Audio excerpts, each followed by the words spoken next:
अरे कोटा पहाड़ मकरगी बाजार मगदर मता देते हूँ। अरे कोटा के पार मकरगी बाजार मगदर मता देते हूँ। कहूँ गए होते अद्दी तपौआ मैं होते हूँ।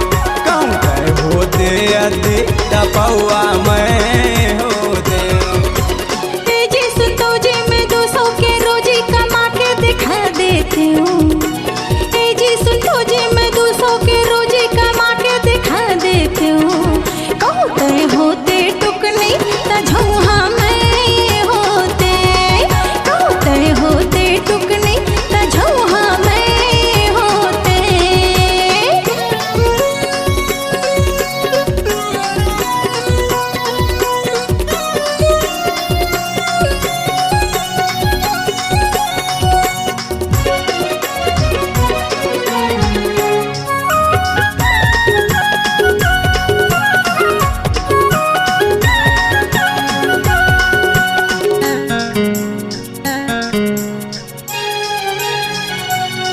मोला ऐसे लगते वो तोला कैसे लगथेगा?